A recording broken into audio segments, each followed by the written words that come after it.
A je možno, da en dan preživim tako, da ne zavržem niti delčka hrane, niti jajčne lupine, niti bananinga olupka? To je Šparov izziv.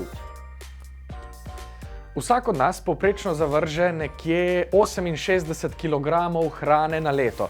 To je teža enega povprečnega človeka. Sorry. Gremo najprej v Špar, vam tam povem več.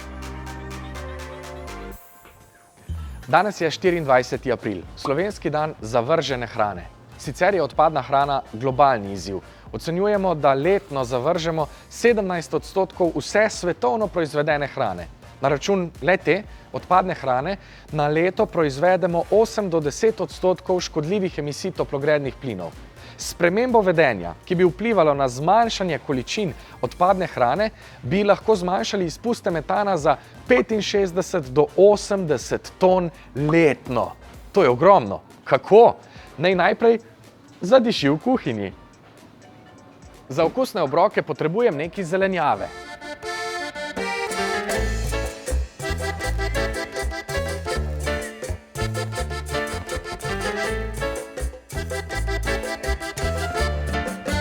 En šop banan, limone, jajca iz proste reje,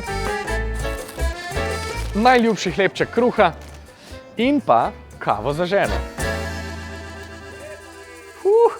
Meni se zdi, da bo kava je!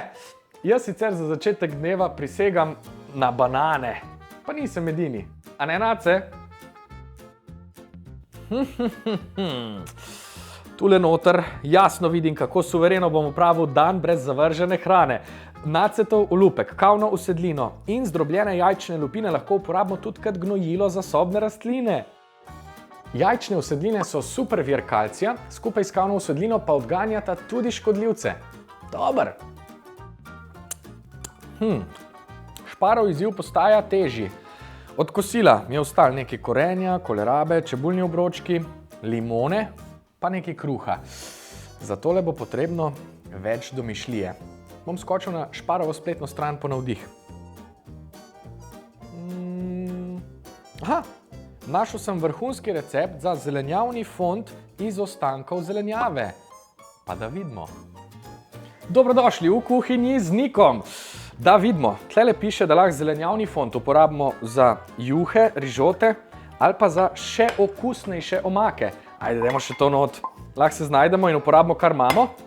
Star kruh lahko uporabimo za domače drobtine ali pa še boljš moje najljubše domače krutone, ki se odlično priležejo v solate ali pa k zelenjavnim juhcam. Njami! Ne zavržemo pa niti zelišč. Če nam slučajno ostane ta vejica ali po mojem primeru dve, jih preprosto dodamo v steklenico olja za še boljši okus. Nazadnje bo treba pa vse skupaj še počistiti. Madeže na leseni deski za rezanje lahko odstranimo z naravnim čistilom. Pomagamo si lahko z limono ter z grobo soljo. Limonin olupek in limona bosta delovala kot čistilo in razkužilo hkrati. Šparov izziv je opravljen. To je bil dan brez zavržene hrane. S tem izzivom nismo samo poskrbeli za boljši jutri, zmanjšali količino odpadne hrane, a ne, Nace? Ampak smo iz manj hrane skuhali še več obrokov, pripravili smo gnojilo za sobne rastline in popolnoma naravno očistili naše kuharske pripomočke. To je to.